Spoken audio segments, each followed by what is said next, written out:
Hello everybody, you're watching Variety Television and welcome back to another Pikmin video. So, a while ago I posted a video on this channel talking about the captains and leaders of the Pikmin franchise. And what we did was compare their merits and accomplishments to see exactly how they stack up and try to determine who was the best of the bunch. A lot of you in the comments were quick to point out something that I myself was thinking while making the video, but the game wasn't out yet, so it was a little too early to tell. That is, of course, that the Pikmin 4 player character and Ochi could likely be at the very top of that list. But now that the game has been out for a while, I think it is time to finally tackle that topic. I think that the biggest and most obvious advantage that the Pikmin 4 player character has is that they are a custom player avatar.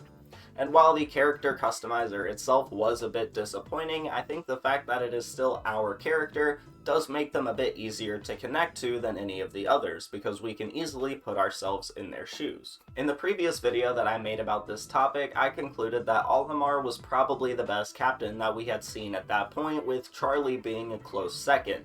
Charlie was ultimately held back by the fact that he really didn't get to show off his skill set in Pikmin 3. One of the main reasons that I put Olimar at the top in that video was due to his in-depth notes and his consideration for future explorers. Alf, Brittany, Charlie, Louie, the President, and every single character we're exposed to in Pikmin 4 directly benefit from Olimar's in-depth notes. This also includes the Pikmin 4 player character, so I think this really cannot go without mentioning. However, when it comes to merit and accomplishments, I don't think there is any character who has done what we have. Of course, there's the obvious stuff like rescuing the Rescue Corps and 50 castaways, but there's also stuff that they don't immediately mention, so we might not think about. Like, for example, we know that Yanni was the first character to discover Glow Sap, while our player character was the first person to discover Glow Pikmin, making the propagation of any more Glow Sap possible, leading to the ultimate cure of over a dozen leafified castaways. So not only is our character good at rescuing people, but our character is also just as good, if not better, at leading Pikmin than any other captain.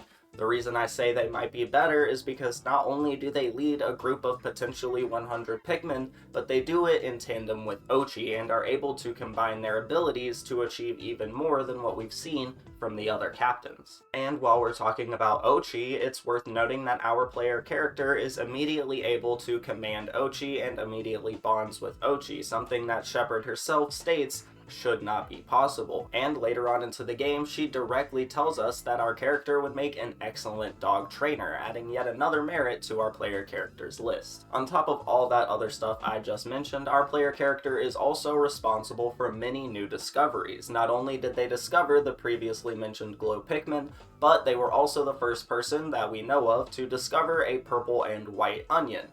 I guess set aside the sage leaf, but he kept those down in a hole. Our character, brought them out, used them, was able to let others make notes on them, and so on. I guess it is worth mentioning that Olimar does mention Ice Pikmin in his notes, leading us to believe that he possibly discovered them, but we clearly see at the time of his leafification that he has only discovered a red, yellow, and blue onion, meaning that our player character is the first one that we know of to discover an ice onion. Like I mentioned before, our character also has substantial prowess in combat, utilizing both the Pikmin and Ochi to fight enemies. They were also responsible for defeating the Ancient Sire Hound, which is the biggest final boss we've seen to date. Not only does our character utilize the Pikmin and Ochi to defeat enemies and complete tasks, but they also are able to do this to some extent on their own as well, at least more than any other captain.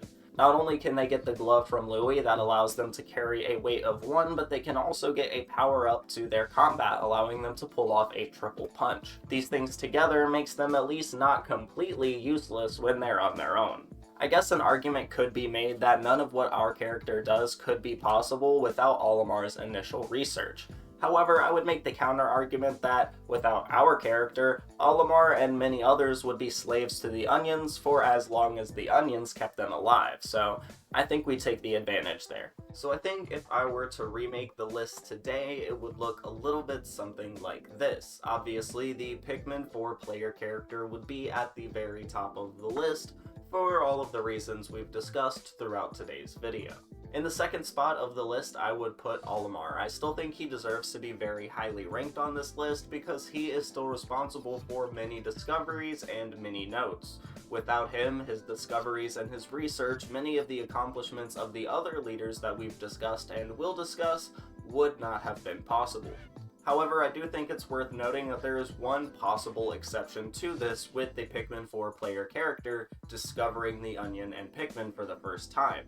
I do think it's possible that they could have potentially figured out how to use the Pikmin and onion on their own, since the discovery of the red onion in that game greatly mimics Olimar's discovery of the red onion in Pikmin 1. In the third spot, I would put Charlie. Like I stated at the start of the video, I think he has a lot of skills and talents that he simply just didn't get to show off in Pikmin 3. According to what Alf and Brittany say, he seems to be a good captain and is the only other real captain set aside Olimar. On top of that, he's also clearly pretty swole, and thanks to Pikmin 4, we know at some point in time he was a ranger, making him both a captain and a ranger, meaning he's a bit more accomplished than we initially thought in the last video. In the fourth spot, I have Alf, and I really think Alf goes without saying, but I do feel like some people would put Alf above Charlie. Personally, I think this is simply because of the fact that Alf had more of an opportunity to shine in Pikmin 3 than Charlie did, but overall he seems to be a good leader of both people and Pikmin. Not the best, but certainly not the worst. In the fifth spot, I have Louie. Louie is Louie. What's interesting about him is that it's possible that he's even more skilled than Olimar at leading Pikmin. This seems to be confirmed by his AI difficulty in Pikmin 4 being much higher than Olimar's in Dundori battles. The main problem is that he typically does not apply himself, and when he does, it seems to be to the detriment of others, and he tends to turn into the final boss of the games that he appears in. So I mean, he's definitely skilled and potentially more so than Olimar, but he typically doesn't apply himself, and when he does, it's not very good. But he does love his Nana, and it's hard for me to think that any man who loves his Nana could be all that bad deep down. In the sixth spot, I have somebody who is all of that bad deep down, and I'm talking evil to the core. It's Brittany. She sucks and is easily the least likable character in the entire franchise, at least in my opinion. I will have to admit that by now she is a lot more likable than when I initially played Pikmin 3, but it's simply because of the fact that she is a part of that Pikmin 3 crew. In the seventh spot, I have Hokate Freight's president. He is easily the worst. And while Brittany is far more evil than he is, I cannot deny the simple truth that he is a terrible leader. Both of Pikmin and companies, he seems to be bad at running anything. While he does technically handle the same as Olimar in Pikmin 2, throughout Pikmin 3's side stories, we see him make constant remarks about not caring about the lives of his Pikmin, other than them being company assets. And you'd think for a man who considers actual living things to be company assets that he would care for his company, but in fact he does not and is responsible for putting it into debt multiple times. What does he do when he puts his company into debt? Well, he sends his employees into potentially life-threatening situations to recover him from his debt instead of handling it himself. I'll admit he does come with Olimar to help save Louie in Pikmin 2, but I 100% believe that that was fully out of self-preservation. So there you have it. That's my list. Those are my opinions. Let me know what you guys think down below. How would you rank the 7 characters that I just listed? Do you agree with my list? If not, I would love to see yours and hear your explanations. I think this is something that's really interesting to talk about. Thank you so much for watching this video. I really do appreciate it. If you enjoyed it, please consider liking or subscribing if you haven't already. And I think that's going to be it for this video, but stay tuned. Variety Television will be right back.